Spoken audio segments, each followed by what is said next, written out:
As the various policies were playing themselves out, the Supreme Court was deciding several cases that would help shape the issues of civil and criminal procedures, jurisdictions, and the relationships between the government and the tribal nations. Essentially, Chief Justice Marshall, there were a number of cases where he provided opinions in United States Supreme Court decisions that affected tribal lands and affected relationships with the Indian nations. Specifically, in 1823, the Johnson versus McIntosh decision basically just indicated that private citizens could not purchase Indian land. So the second case was the Cherokee Nation versus Georgia in 1831, and this held that the Cherokee Nation was dependent, but it was important because it established what that relationship was with the federal government. And it basically said that the relationship of the Cherokee tribe with the federal government was like that of a ward and guardian type relationship. So the federal government did have an obligation to the tribe, very much like a guardian would for a ward under their care. In 1832, the next year in Worcester versus Georgia, essentially that just reiterated that really it's the federal government that has an interest and a say over what happens on tribal nations and not the state. I believe that that decision had to do with the state trying to pardon a non-Indian offender for a crime that had been committed, and the federal government basically said that the state did not have jurisdiction to do that.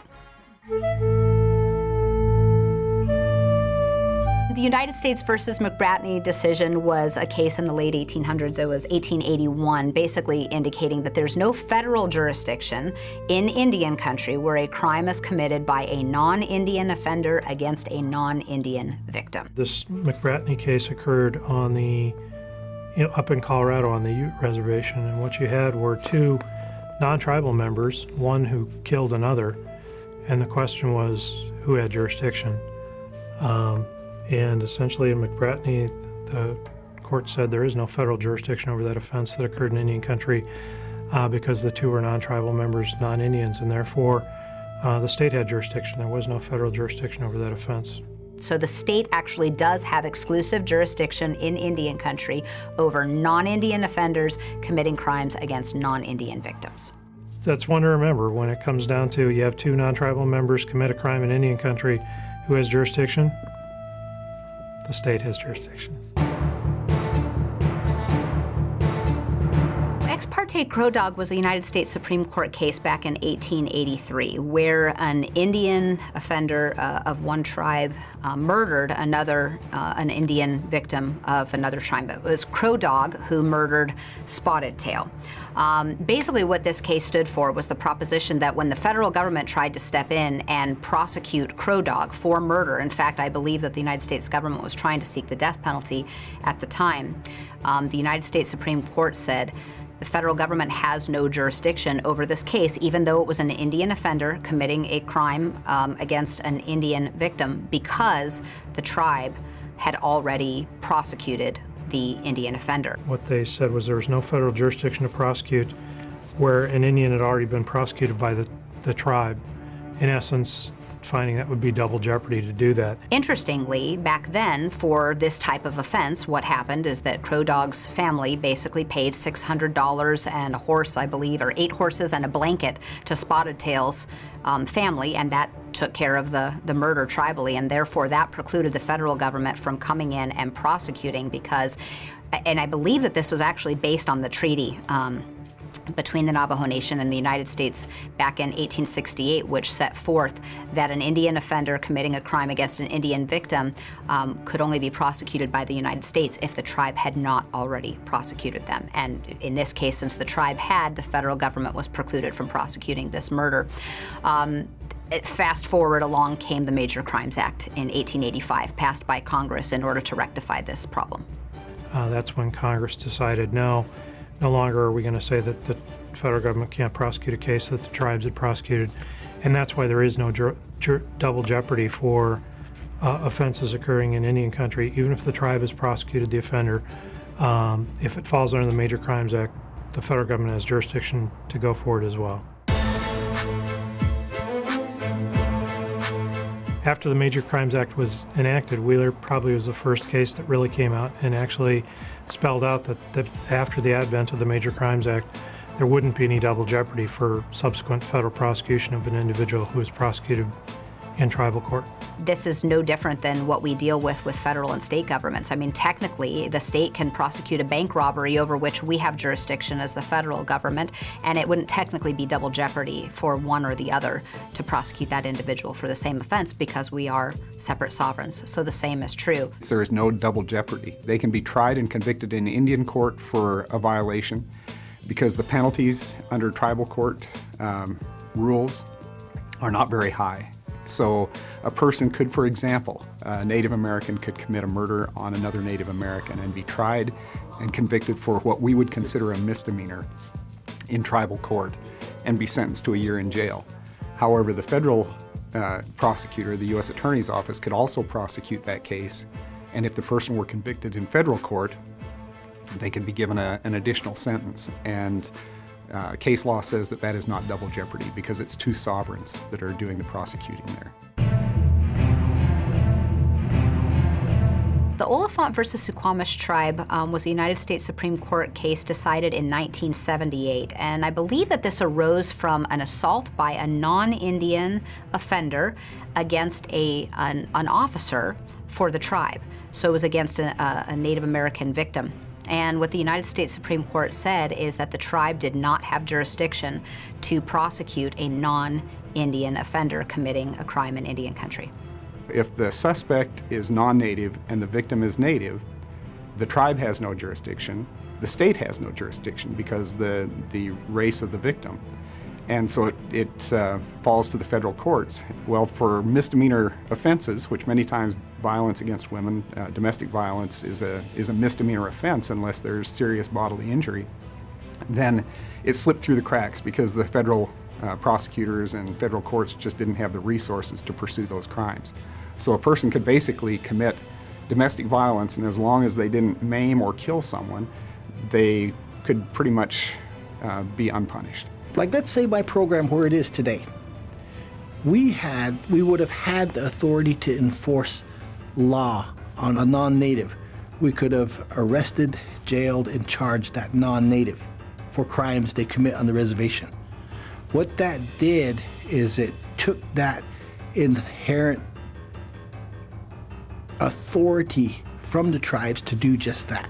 Oliphant has been a thorn in the side of tribes for many, many years because people basically get a free pass many times in criminal acts because the federal government can't charge. And even though a tribal police officer has Arizona Post certification, and they could arrest a non-native if the victim, if it's a victimless crime, there's no problem. The tribal officer who is post certified would just charge through the state courts. But if there is an Indian victim, then the state courts don't have jurisdiction and the tribal courts don't have jurisdiction. So I think the tribes would like to see the VAWA prosecutions be very successful, and I think that would open up the doors to prosecution for any misdemeanor for a non-native on Indian country. It became about who can charge who and what rights you have as an individual. It went down that lines. So it was a big turning point in Indian country law enforcement. There's a court case that went all the way to the U.S. Supreme Court that was Duro versus Reyna, and this occurred in Arizona on the Salt River Pima Maricopa Indian community. Duro was a tribal member from a tribe out of California, and he resided on the Salt River Indian community, and he worked in the community, and he lived with a female. He was convicted of a murder of a 14-year-old boy on the reservation. And he was arrested, and the federal entities did not prosecute. So they gave him jurisdiction back to the tribe. So the tribe, which is a tribal court, which is a misdemeanor court, charged him with a misdemeanor. He was successful in his appeal, and the charges were dropped.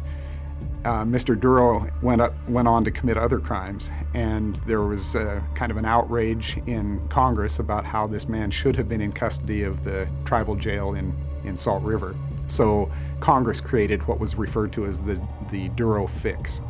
And so the Duro fix and all the changes that have been made since gave those tribal nations the authority over Native Americans, number one. So, you know, if you're a member of one of the local tribes here in the Phoenix metropolitan area and you go to, say, Navajo Nation and you commit a crime up there, because you're Native American, their courts have jurisdiction over you.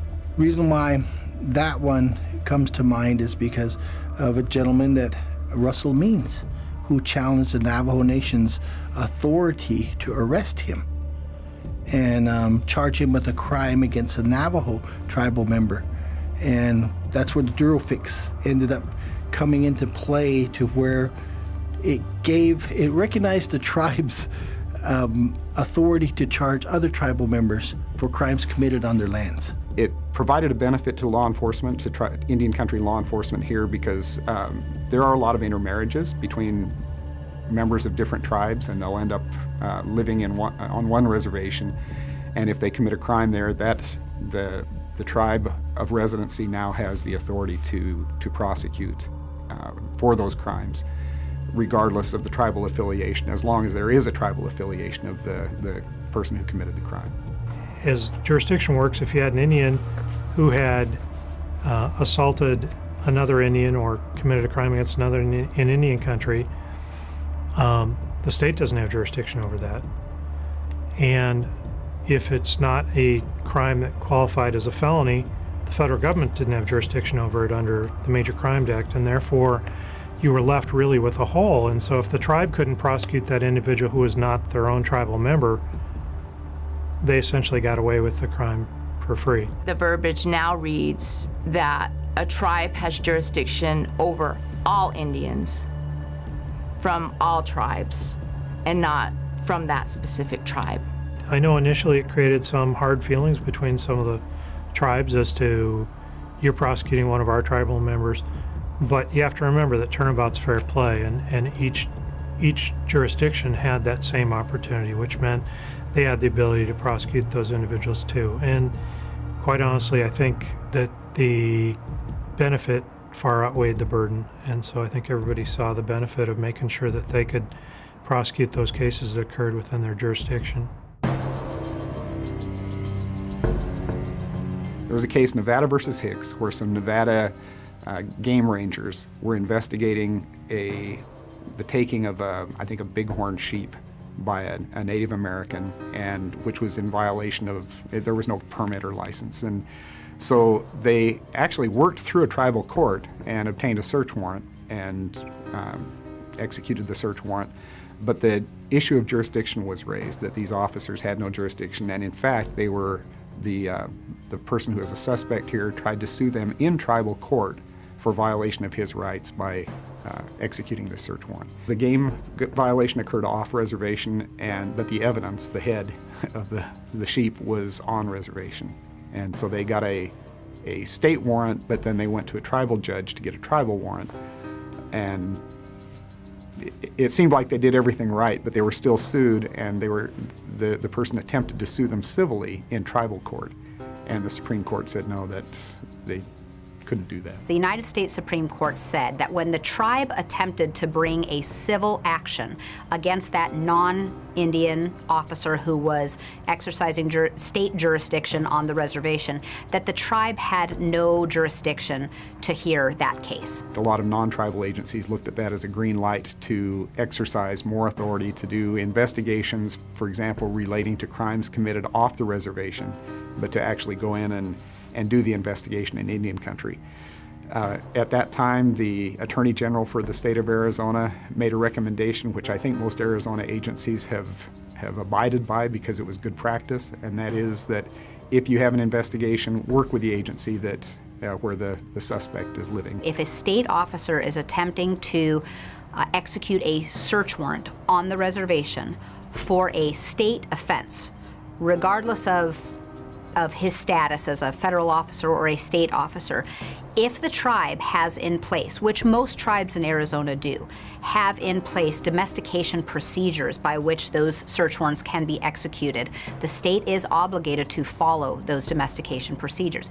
And typically it's as simple as providing the search warrant to the tribal prosecutor or to the chief judge, who basically blesses it, for lack of a better way of saying it, and says, you know, we will assist you and you know, escort you onto the reservation and allow you to execute your search warrant. That's basically what the domestication process is for most reservations. But as long as the tribe has a domestication process in place, the state would have to follow that in order to execute search warrants. Same is true for arrest warrants. They would have to go through the tribe's extradition process in order to execute a state search warrant on an Indian offender residing on the reservation. There have been a number of state agencies and some confusion that case somehow gives jurisdiction to the state to investigate state crimes on the reservation. We even had officers trying to go onto the Salt River using that case. And we had to have BIA go out and train and let them know that you can't do that. So it's been a very complicated and controversial case that's been interpreted a number of different ways. This concludes Unit 3 of this training. Upon completing the Unit 3 assessment module, we'll take a closer look at congressional action in Indian country over the years. You will now be automatically redirected to the Unit 3 assessment module.